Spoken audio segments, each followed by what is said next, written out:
on a special Thanksgiving edition of The World Over, an inspiring and entertaining show for you. Comedy and film legend Jerry Lewis is here to talk about turning 90 and his latest film role in 2 decades. Later, best-selling children's author turned movie director N.D. Wilson joins me to talk about storytelling for the big screen and his new film, The River Thief. And finally, with the holidays upon us, I'll share my latest project, a PBS special and CD, Christmas Time in New Orleans. Monica FITZGIBBONS of Aim Higher Recordings will help explain. The World Over Thanksgiving edition begins right now.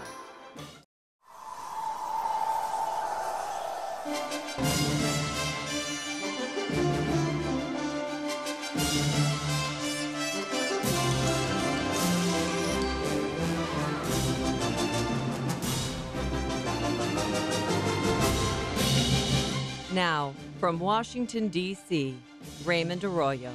A warm welcome to all of you joining us in the United States and the world over. A very happy Thanksgiving to those of you in the U.S. and to all you Americans abroad. At this time of year, I'm so grateful for so many things, some of which I'll share with you at the end of the show. But one of those things is to have had the chance to meet and know my first guest. Hollywood legend Jerry Lewis returned to the show recently to share the lessons he learned turning 90 and to discuss the capstone of his amazing career, a film called Max Rose. I sat down with Jerry Lewis once again at his home in Las Vegas. It's a bittersweet, tender interview that is at its core about life and the things that matter most. As we discussed how age has changed his acting and why he came out of retirement for Max Rose, it was as entertaining as ever. Here's my exclusive interview with the irrepressible Jerry Lewis. Tell us when to go. Go. Now? Now. We're on. Look, a lot has happened since we last saw each other, last November. You hit a major milestone, 90 years old. Yeah. Which you call a monster number. Oh, it's a monster number, all right. Okay, so what's it like on the other side of 90? Nothing. Nothing. You don't think about it until you try to walk. Then you think about it often. Yeah. Oh, yeah. Yeah. What do you hate and love about it, being 90? There has to be a good part. Oh, the good part is making it. Beats the alternative. You bet. Well, what happens is you flash on your life, and it's just a flash. But in that flash, there's days and months and hours. And it's amazing at what comes to the fore when you're thinking 90. Just singing in the rain. What a glorious feeling. I'm happy again. I'm singing in the rain.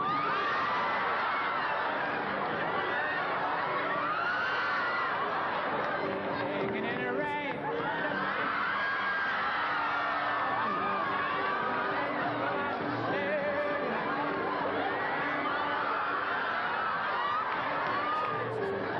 Come here.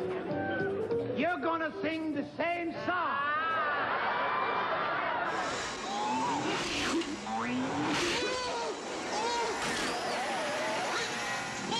You are mad.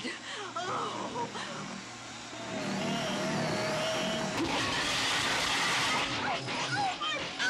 Oh, come back here.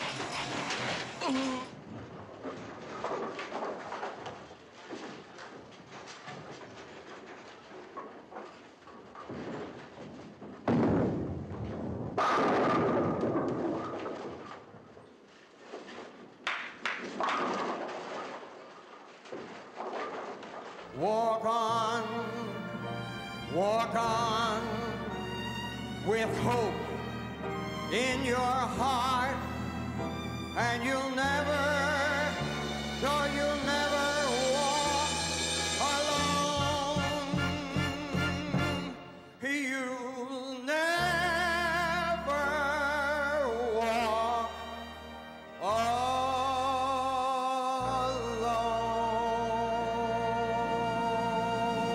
When I was 88, I started to feel the 90 effect. And you're torn between isn't that wonderful? And 90. And what you do a lot is you're thanking God quietly for the gift, because I think it's a gift. According to the census in this country, there's not a lot of people that make 90. Right. So you start out with gratitude and with making sure you don't forget the blessings. But I get out of the shower, I look at a long full-length mirror, and I say, look at that. And I'm looking in the mirror and I'm saying, he made 90, but look at him. He looks 90 in this mirror. And then I laugh at it. You have to laugh at it. Don't bitch so much. Be aware that everyone is watching the 90-year-old. The interesting thing to me, and the joy of doing this thing with Ray, is you get reminded of stuff you forgot. And that's what I love best about it, being reminded. You know, as I was looking back on your career, and I've rewatched so many of your movies over the last week or two. You got a lot of courage. Well, no, I don't. I laughed a lot, and my children did too, and their friends did as well, because we watched some of them as a group. How old are they? Well, I have a 17-year-old, a 12-year-old, and a 10-year-old. So imagine these kids watching your movies. What are you, Catholic? Yeah, well, yeah. Oh, okay. Yeah, I'm practicing. I haven't perfected it. I'm just practicing. But I'm amazed looking at you. You've reached 90. Most 90-year-olds, that's it. Yeah. They're not doing anything else. Jerry, you're on the road. You've got a new movie coming out. And I want to talk about that film because I think there's a connection between your very earliest films and your whole body of work and this new film, Max Rose. But you can go from my first film to Max Rose. You can go from that to that, and you will not get anything alike. But there is a through line. You have to set your mind and your body to the new film, whatever the film is. And that's what I've done all of my career. Get set for this upcoming film. And Max Rose is an unusual film for Jerry Lewis. I'll say. There's none of the pratfalls. No. He doesn't walk into a wall, hang himself at the telephone cord. And being put in that position of having to check all of those items is a joy. It's not a problem. Abe and I were married 65 years. I can't even remember my life without her. But the truth is, her life with me was a lie. Has something happened between you and Mom that you haven't told me or anyone? I wanted to ask you here because I thought it was really important for you to have some social interaction with your peers. Max is a piano player. Can you play the blues? I live the blues. For 20 years, you didn't act. And then you get this script one day. Why did you take this role? It's a very different character for Jerry Lewis. Well, the difference is, if Jerry Lewis is going to do another film, which is what's happening, he better have some reason, because without the reason, then you're just doing a film. Yep. But the reason in this case was that I fell in love with the script. And Daniel wrote from his heart. One final film. And it's good to go there once in a while. You learn a lot about yourself. It's kind of touch and go. And that they can't take away from me because that's part of what I do. And I take advantage of the fact that the viewers have seen me before. Well, that's part of the power of this piece. Yeah. Here is this performer, this film auteur that we've known our whole lives, And in this film, we don't just watch Jerry entertain us. We watch him reveal a part of himself and us and our journey. When you said every film has to have a reason, Yeah. what was your reason for doing this film? It's almost like saying goodbye, but I'm going to do it like a gentleman. And I fell in love with the writing. And Daniel wrote, unbeknownst to himself, he wrote a brilliant script. And to go out or to be closing in on the end of your career, you want it to be meaningful and not pie in the face and not water down your pants and not a slide through a glass door. This is just a man who is suffering from all of the ills that happen to you when you're 90. You don't walk so good, your sight is going, you don't hear very well. And you have to take what you get. In Max Rose, you play a musician. Right. A man who's coping with obvious grief, missing his wife, and then he discovers, it's a mystery also, he discovers a letter, an intimate letter from another man. And he's trying to pick up the pieces. Now, watching you play this man and going through his journey, I kept thinking to myself after watching all of your films, Jerry Lewis is a musician on many levels. In your body, if you watch your entire career, it's all music.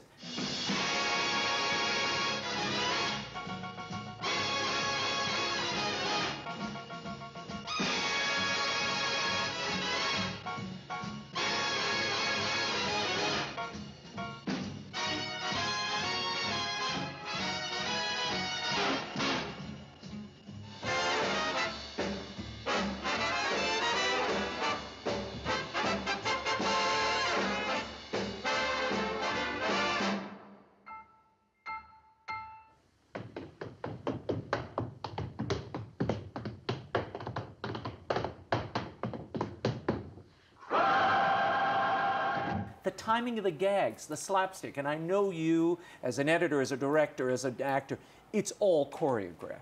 How much of that did you rely on as you went to this role? A man who is having difficulty playing the things he once played. The body doesn't respond the way it did. Do you see a similarity in your life with that character? Oh, yeah. And you have to respect it. You have to respect it because it's going to be there. You know, you have no guarantees of making 90. Nope. But there's a guarantee that all of the nonsense that comes with it will be there. You know that you're going to have to make some explanations. How come you live so long? There are people who will ask you, how the hell do I know? I got up, so I'm living. But I look around me and I see the glory and the joy of what's been given to me with 90. You don't take the things that you're working on as infinite. I spoke with Daniel Noah, and he said you told him at one point, I know you're scared that I'm going to try to take over your movie. I will not do that. He said you didn't look at dailies, you didn't want to look into the monitor. Jerry Lewis, the man who founded playback. Yeah. Why not? Why didn't you want to look at your performance? Because there's two different people involved, Jerry and Jerry. Explain the two Jerrys for us. Well, you're sitting with the older 90-year-old. Is the other the kid? It's always the kid, yeah. He's always there. But there are times when you don't want to use them. And there are times when you need them, and you better use them.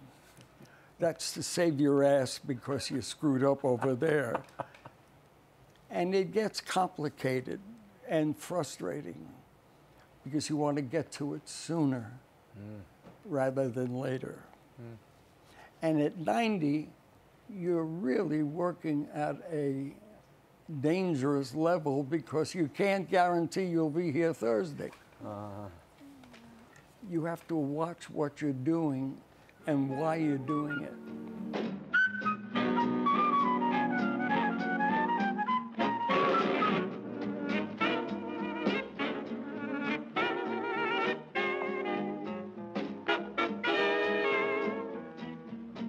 There are homages scattered throughout Max Rose, tips of the hat to moments that defined Lewis's storied career. The famous pantomime to Count Basie's Cute from Cinderfella. And here he is in Max Rose. You got it.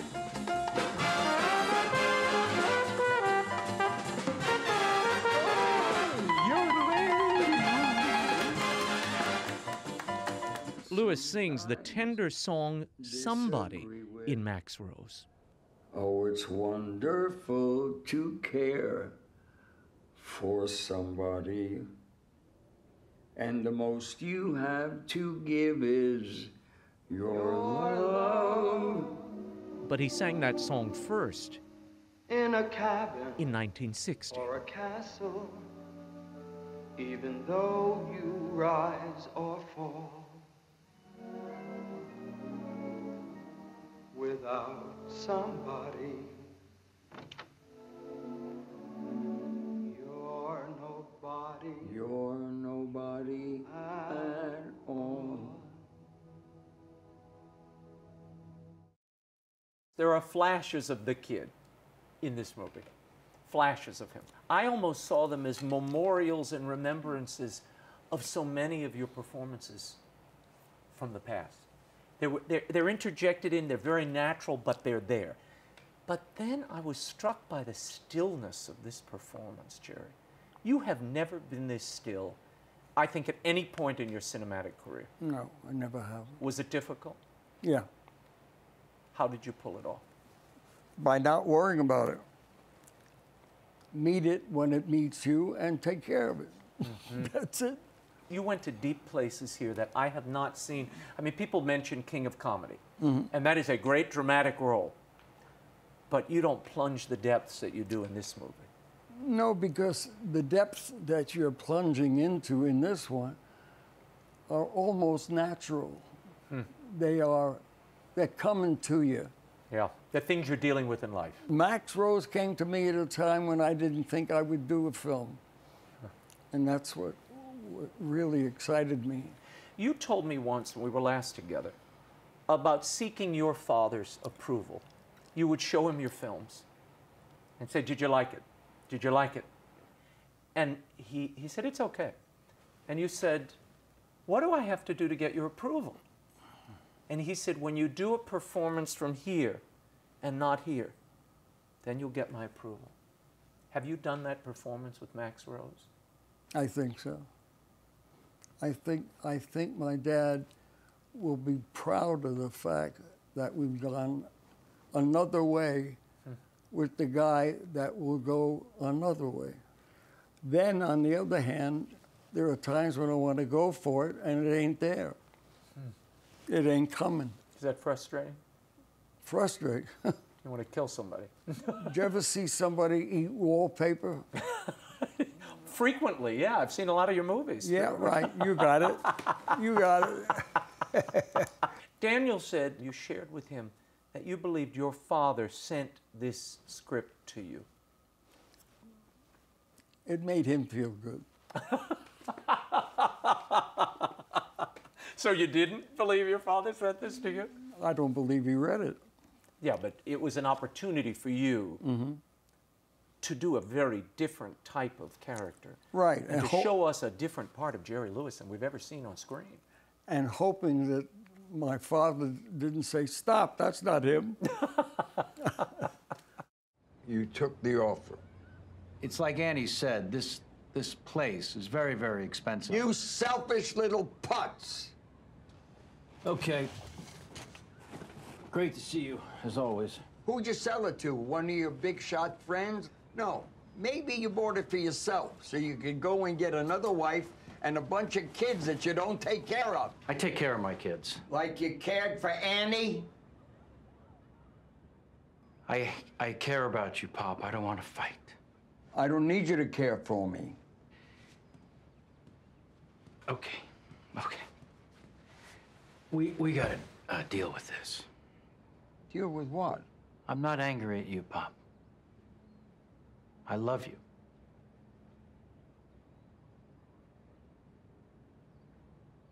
Okay?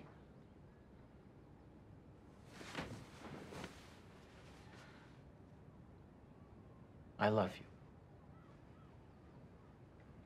you. You try to say it.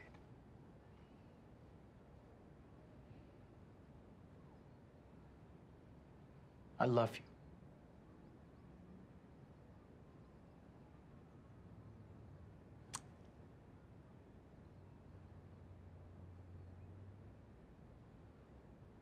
Please. I've seen what you do to people you love. You're quoted as saying, after the first time you watched the film, you were very quiet, and you said, I never saw him that way before. What did you mean by that? I'd never seen him that way before. Him meaning you? Mm-hmm. When you watch Jerry and Max Rose, you can see him struggling. Uh-huh. And looking at him, he's working for you and for me. Mm-hmm. And that's very silent and very quiet. You must never, ever give up on your responsibility, and that is to entertain the people. Right. When you get deep enough into looking at the material and seeing yourself in it, I keep getting this loud, noisy bastard coming up. No, out. Next. We love that loud, noisy bastard. Oh, yeah. Yeah. Oh, yeah. And he's convoluted. He's complicated. I mean, he has the ability of bringing his personal feelings to a scene. And will it make the scene better? Not always. He's screwed up many scenes that way. But on the whole, it's great that he is that analytical. Yeah. People don't want to talk about death, Jerry. They don't want to talk about getting old. Why did you think it was important for you to do a film about a man who gets old and moves toward death? Well, it's very nice to have happen on the screen. That's really happening in real life. And it's the end of my career. You know, I have to respect that. And I have to respect that audiences will see that. You have to lighten it. Don't go to the blackest mark. Go to the next to the blackest mark. Ego comes into it. Vanity comes into it. All the things that you never, ever allow an audience to see on purpose. Yeah. But then you can forget it all when you get on the set in the character.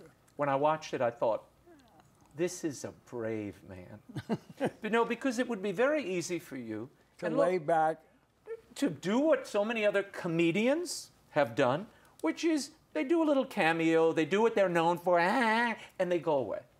Rodney Dangerfield was Rodney Dangerfield in every movie Rodney Dangerfield ever did. Buster Keaton was Buster Keaton in every movie. Jerry Lewis has done something here that is scary. Oh, I've scared audiences for years. I don't mean that. I mean going to those places that none of us want to wrestle with. None of us want to wrestle with getting old and losing the ones we love and contending with all of that. To going into a home. This is the man who brought that little girl in the family jewels, and he gives her a family. And here we see the little girl putting him in an old folks home.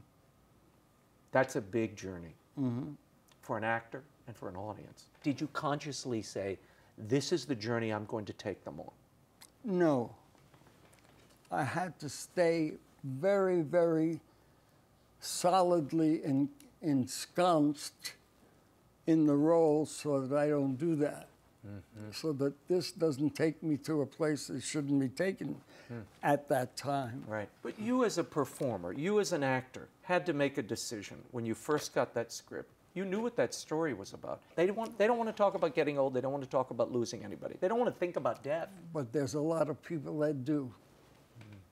They do. They go to my movie so they don't have to face it themselves. And now you're taking them there. Yeah. You're just escorting them. Why? Because they won't go by themselves. And do you think about death now that you're 90? All the time. Does it scare you? Mm-hmm. Because I know the finish. Mm. You don't. Mm-hmm. I do. I don't know the specific finish, but I will tell you that that's where it goes. Yeah. And then you're saddened by the fact that you got it so perfect. Why do I want to be perfect finishing?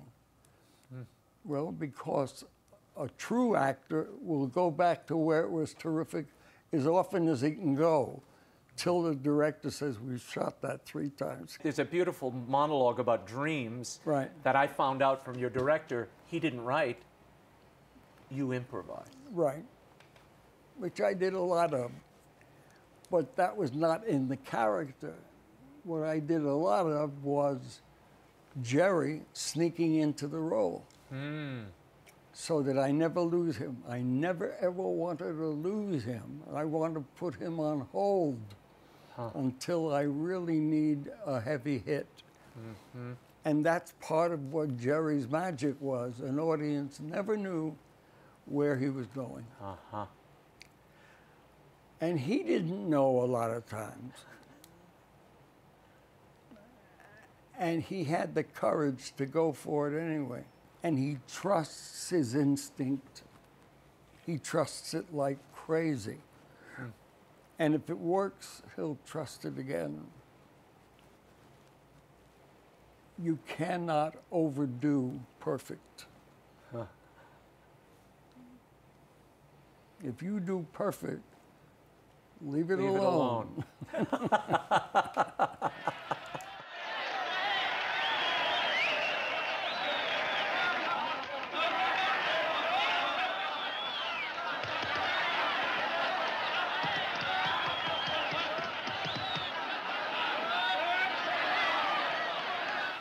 Welcome to Surefoot County.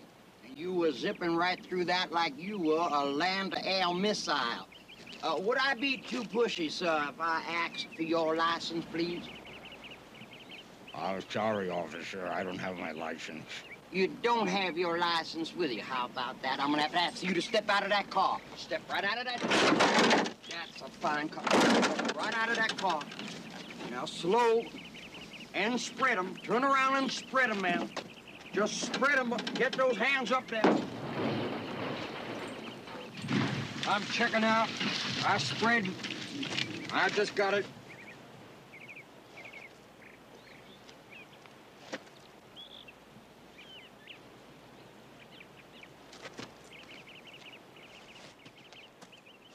Listen.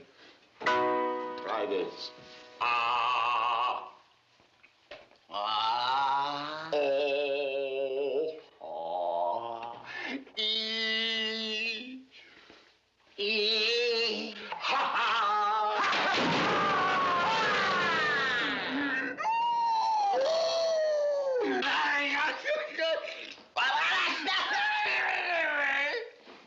I will. It's a good note.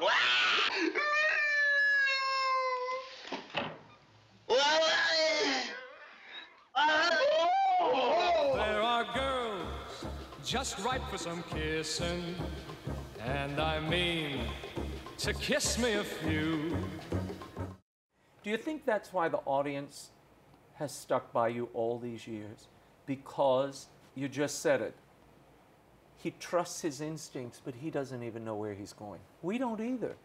That's not always the case, but in many cases it is, and he trusts it. He feels comfortable in being totally stupid. And stupid, though it is looked upon as a negative, stupid so often can answer questions where people don't want to go because you're announcing you're stupid. Yeah. Is this a comeback or a swan song for you? Comeback, I did 63 films. I only had time to look at the coming attractions. But you haven't done a film in 20 years, Jerry. That's what you think. Ah. Uh-oh. Wait a minute. I make a film out of this day. in here that if I ever need it, I'm prepared.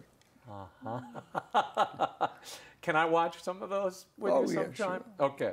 This Big is also difference. a movie about relationships and marriage. Yeah. What did you come away with after playing this role? And how did it change at all your perception of those bonds that we make early in life that you continue and that take you to the very end? I used my life as a wonderful reference point. I tried to take what I felt with my wife and extend it for the run of the film. But I am a very, very unusual man. I could spend probably 10 or 20 hours explaining to you what my Sam meant to the film. It's such a revealing portrait of Max Rose, absolutely. Yeah. But also of the Jerry Lewis I've come to know, Right. who is a vulnerable man, and the world has this vision of you as this crazy, well, nuts, crazy, demanding, difficult. That's not the Jerry I've encountered. I mean, there's shades of that. Let me not run away, but Yeah. hey, catch me on a wrong day, and I'll show you my ugly side. But I loved that you were willing to show that vulnerability. Yeah. And risk showing that to You a have- world that may or may not accept it. No, you have to do that. You must do that because that's part of your integrity. Claire Bloom was your wife in the piece. Tell me about working with Claire Bloom. You aren't working with Claire Bloom. You were assisting Claire Bloom. How so? Just be there on time, know the words, and help her be better. But when we weren't rehearsing the scene, we were talking about Charlie.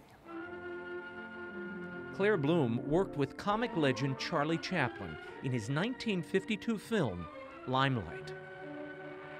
Charlie Chaplin was a major influence on you. You went to meet him. You met him in Switzerland? 2 days Wow. of 2 weeks, we just talked.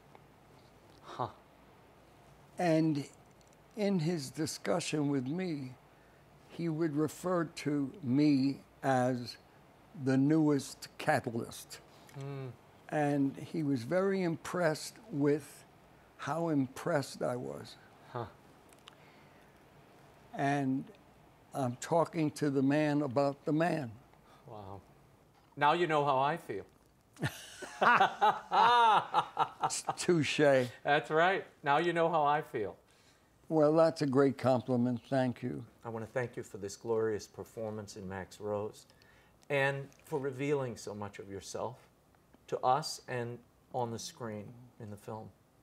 Thank you. I enjoy being with you because you bring intelligence to why we're sitting down. And I like that. Well, you bring out the best in me, and I love you like so many others watching. Thank you, Ray. Max Rose, starring Jerry Lewis, has wrapped its theatrical run, but should be released soon on DVD. Up next, one of my favorite things to be thankful for, my hometown of New Orleans. With Christmas right around the corner, I'll share a new musical and culinary extravaganza I co-produced for PBS. It's called Christmastime in New Orleans, when the World Over Live continues. Stay right there.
Welcome back to The World Over Live. As you can hear, the holidays are upon us.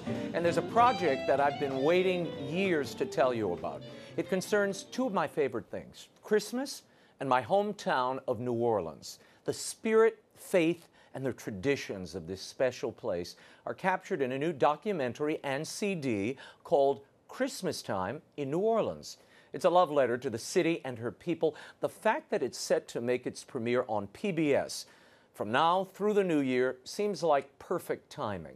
At a moment when the country is so divided, here's a story of unity and brotherhood among a diverse people.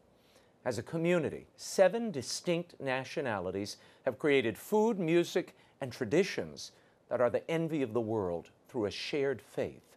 I co-produced the project with my next guest, co-founder of Aim Higher Recordings, Monica FITZGIBBONS. Tell people about the origins of this project. This came in a big roundabout way and with fits and starts, but it did have an interesting kernel at the beginning. It did. Well, you know, it kind of started with, well, everybody loves Raymond's New Orleans. And it's very intriguing to hear you talk about it. We've all heard you talk about New Orleans over the years on the show. And, and of course, Kevin and I have these record companies, and we've always wanted to do a really classic jazz, big band, you know. But we don't really do projects anymore unless they have serious human interest stories that are centered around the family and faith, and you know, and they're all different. Yeah. So here was your New Orleans, and here was our jazz thing. Well, it's a very people don't think of it that way, but it actually, from the inside, is a very family-centered society. A lot of people don't think that New Orleans is that family place that has a bad reputation because of Bourbon Street and whatnot, but the truth is that we're a very close-knit, family-oriented community. In New Orleans, Christmas is about the family gathering. It's about the table. It's about midnight mass. It's about choirs shouting hallelujah. It's where the music comes from, it's where the food comes from, and of course the documentary gets into all that, the PBS special. But what I love is, this is an original band that you brought together. We talked early on about we need to do something jazz, and it couldn't be real progressive stuff. We wanted something really traditional. Yeah. And I love the Count Basie thing, and we discussed that, and you put it all together. Tell me where it came from. Where did these people come from? Who are these NOLA players? That's where it came from. No, you know, it was probably a work of the Holy Spirit because, you know, through doing this, by no intention of either one of us, I think it really did, through music and through food and through, Raymond is the host of this special, great special, and wrote really everything that we see, because who else could do that? You know, it's so personal to you, having grown up there. And so, but you asked about the band. It wasn't for us, you know, we didn't want a name, we didn't want a gimmick, we just wanted the best players. And that's always been, you know, we're so free to do that now that we have our own labels.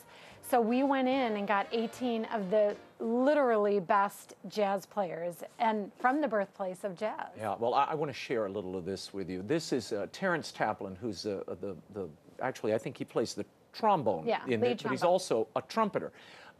He talks, and some of the other band members of the NOLA players talk about this CHRISTMASTIME in New Orleans CD. Watch. Life is the secret. It comes through the music. It's about the fraternity of it all.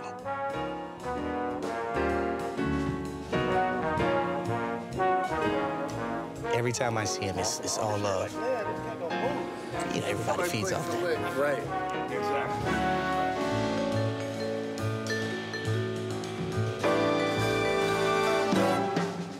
I think when it comes to music, a lot of times people get caught up in trends. You know, what is the new thing? And this isn't just pop music. This is classical jazz. I would say that the music itself has the elements of New Orleans, not only with the grooves, but with the tempo, too.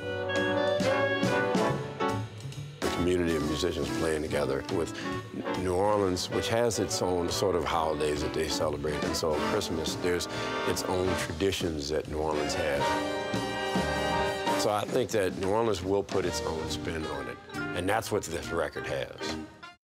What I love about this band is how diverse it is. you have a Caucasian arranger, and then you have Black and Hispanic, and it's really an entire rainbow of races and cultures that came together, and it really is reflective of the city as a whole. Yes, and you know, and we went there and we spent time there, and you know, the thing that really amazed me was how the quiet Catholicism that city is knit together through, right down to, you know, their football team is called the Saints, and their cities are called parishes. Right, your cities. Our counties are your called counties. parishes, yeah. And so all of a sudden you start to realize that a lot of these guys grew up going to these Catholic schools together. Or, I mean, it's this French and Spanish and Creole and gumbo. I mean, it's said a lot throughout the special. It's a gumbo. It's a gumbo. And now we know that the gumbo isn't just something going on in the food. Right. Well, I think it's also a lesson to the rest of the country, where we see racial division exploding. In New Orleans, there is this melding of cultures, and because everybody is so reliant on the other for the things we love and cherish most, from our food to our festivals to the music. And I love that this CD has captured the spirit, the zest, the drive, even the tempo of the people. It's a little, it's not peppy Chicago jazz. It's that kind of laid back, and you hear that in the arrangements and the execution, certainly. Yeah, well, when we sat down to do the sessions, as you talked about, you know, they were in the round, and we recorded this album actually in the round at the historic Sanger Theater. We like to do these collaborative projects where everybody's kind of doing this team thing, and it's crazy, you know, but it's great. And then there you are in the middle of it, sort of, you know, guiding it along, and it's so beautiful. When I watch this special, I find myself smiling and catching myself smiling. Listening to the music, I find myself just singing along. It's going to be an awesome, The decorate your music Christmas is tree. infectious. It is infectious. And It's something for the family to gather around. We're going to play you a little clip. This is Christmas Time in New Orleans, the feature track, Christmas in New Orleans, which recorded at the Sanger, but it'll give you a sense of the people and the zeal and the zest that went into making this recording. Listen, watch.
Tell me what's at the heart of this for you as you listen to that music. Well, I think the heart of it is family, something that we've lost. When I heard that this CD that we had labored on and that you have really labored on was going to be released by Verve, this classic label, that was big. You thought what? I just thought, you know, how could this be any better? I mean, Verve is the classic. You know, it's roots. the jazz icon. This is the label of Sarah Vaughan, Ella that Fitzgerald, logo, Oscar Peterson. You know, and just the history of it. And of course now Tony Bennett's son has taken it over. And I mean, the whole situation came together literally after we've been working on it like anything else you toil on. Then all of a sudden, boom, it all came together in the last minute. And then you just have to be ready. And the Christmas gift is now upon you, Monica FITZGIBBONS. Oh. Thank you for being here. Christmas Time in New Orleans, featuring the NOLA Players, is available on CD and DVD in stores everywhere through the EWTN Religious Catalog, iTunes, and online at Amazon.com. And go to RaymondArroyo.com for the PBS airings in your area. The special, which I host, is playing on your local public television station now through the new year. Do not miss it. Up next, best-selling kids author turned film director N.D. Wilson is here. He has guided children through 100 cupboards. Tonight, he'll tell us about his new film, The River Thief, When the World Over continues. Stay right there.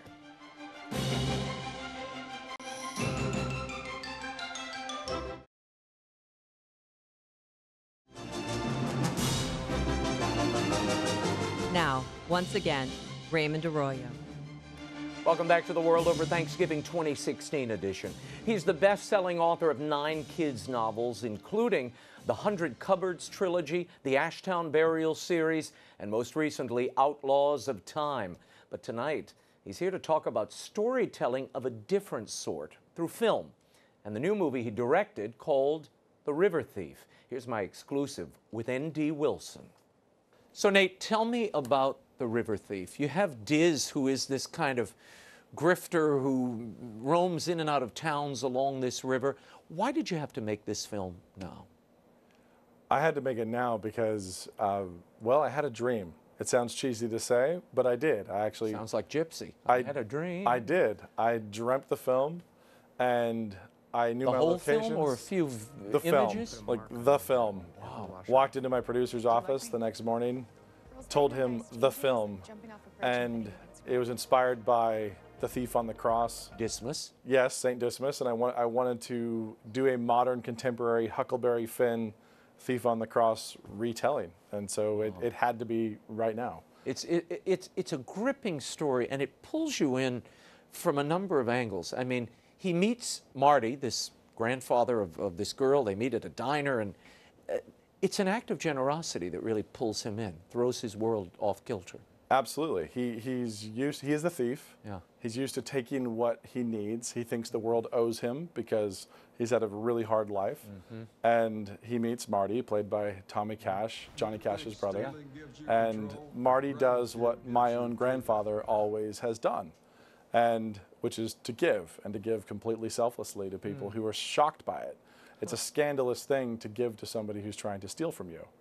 And so Marty begins to give to him when he's being robbed, and that haunts him. That's the thing that really plants the seed that he can't get rid of.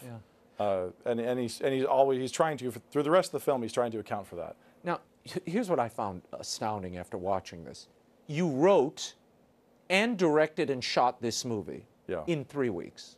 Yes. Now, why would you shoot this and write it in 3 weeks? How did you do it? Well, it was sort of a fever pitch situation. I mean, it was all the stars aligned, literally the stars, the talent all aligned. I had the money on hand, not a big budget, it's a little indie film. Yeah. I had actors committing to do it. I had the story that had just sort of appeared to me, however you want to say it.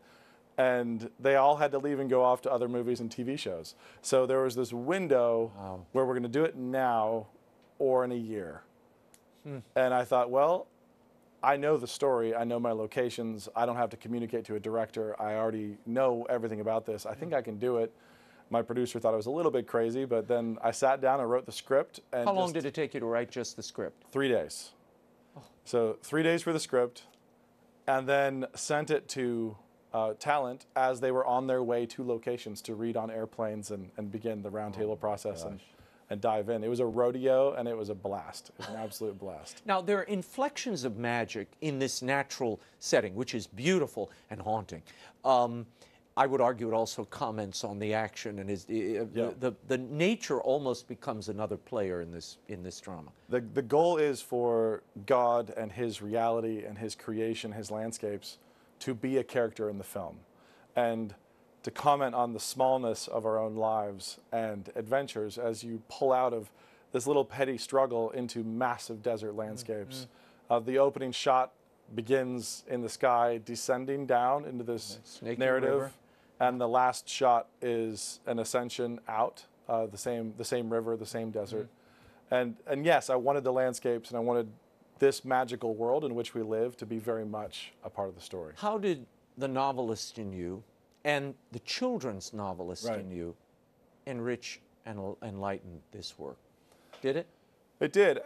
The film is a little bit rebellious in 2 areas, and possibly 3. But one is the way I think that YA literature and storytelling in general communicates to our daughters. And I have daughters, and I write for teen and younger girls. Right. And over and over and over again, storytelling just catechizes them with go for the bad boy, go for the one who will destroy you, go for the one who is your destruction. And I wanted to write, and I was informed by that experience in the YA side, I wanted to write very specifically to my daughters and to teen girls the truth. You know, Diz needs love, he needs grace, but he doesn't need you to crush on him and fall for him and be destroyed with him. You know, he needs you to exhibit the gospel to him and be kind to him, but he doesn't need you to sing a Disney princess song and go down the slide with the prince, which is what, if I wanted secular atheistic critics to love this film, you would have gone that way. I could change 3 things and they would have all loved down. it. And make the good girl, fall, destroy her with this boy, and at the end have some voiceover about how we always had that summer, you know, like, and have them walking off, robbing, knocking over liquor stores, kind of a junior Bonnie and Clyde. Absolutely, and then never revealing the actual ugly death, you know, the despair, the destruction that awaits people who pursue that kind of life. Well, I like the gritty realism. Some of it reminded me of Flannery O'Connor short stories. It has that kind of, it's shocking, but there's something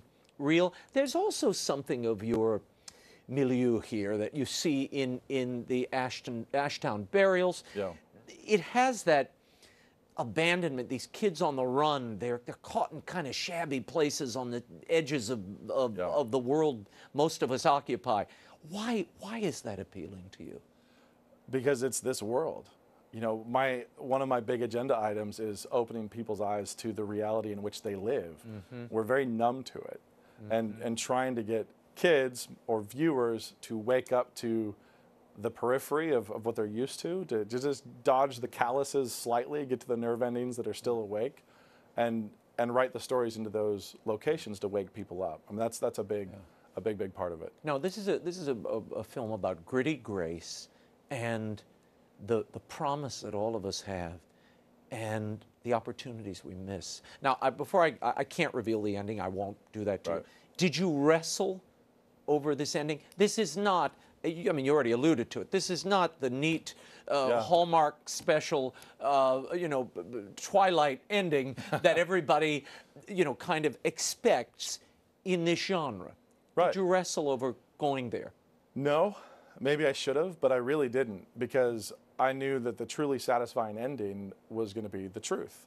And I thought that it really would resolve and really would satisfy and communicate the beauty of grace in a fundamental way that didn't have the Disney ending. Syrup. Yeah, I didn't dump a bunch of corn syrup on the end. I keep it real, but the grace is as real as the darkness.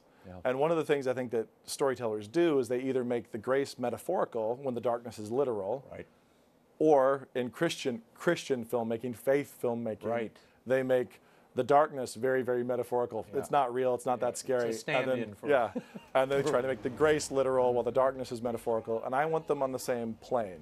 The evil is real, and the grace is real, and the grace triumphs. Do you bristle at people categorizing The River Thief as a Christian film? Well, no, I do not, but at the same time, it didn't exist in that particular marketplace. There are set grooves for faith film, and one of the things that did not surprise me that much is when those distributors viewed this film, they said, this isn't a Christian film. It's way too real. This is it's too real, and it doesn't give you it gives you a satisfying ending, hopefully like a good steak, but not like some whipped cream. You know, like it doesn't have all the sugar at the end. The pat ending. And they were saying it needs a pat, sugary ending, and instead of a deep, substantive ending, which I wanted. And so it didn't surprise me that secular critics would say, hey, this is Christian. And the Christian distributor said, no, it's dirty not. for me. Too dirty for me. Yeah. And it's it really is funny. There's no obscenities. There's no skin. It's a very clean YA film aimed at my demographic. But the faith film distributors were sort of, ooh, this is rough.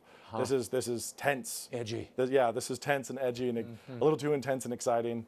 And on the flip side, people were seeing grace in the gospel and saying, wait, We don't need that Yeah, here. and take this away. If you take that away, it would be a really great Hook them up right away and take all the gospel out. Yeah, that's what they wanted. Thanks for being here. Thank you so much.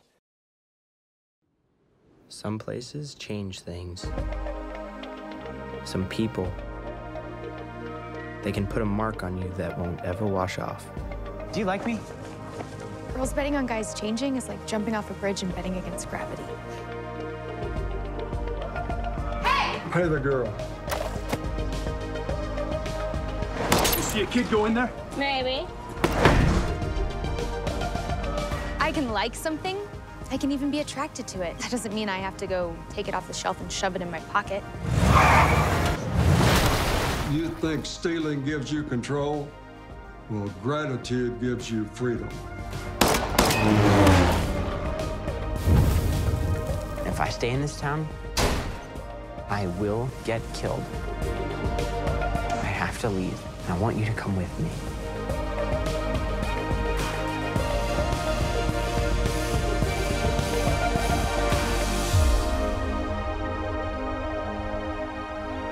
The River Thief, directed by N.D. Wilson, is available to stream online at iTunes and Amazon.com.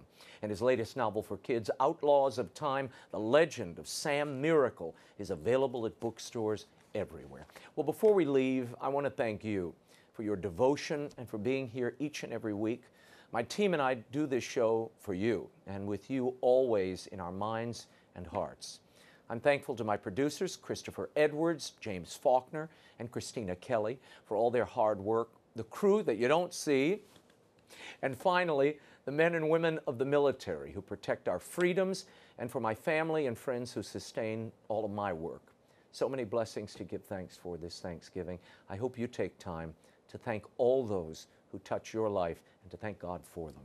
Well, that's all the time we have. Until next week, the show continues on Facebook and Twitter. Like me on Facebook, you can follow me on Twitter, and I really do keep you up to date on breaking news. So check out the Twitter and Facebook feeds. And don't forget, on December 5th, I'll be in Orange County, California, at the Christ Cathedral in conversation with the great author Ron Hansen, and we'll be doing it live. You can be part of it. Ticket information is on my website at RaymondArroyo.com. It's under Events.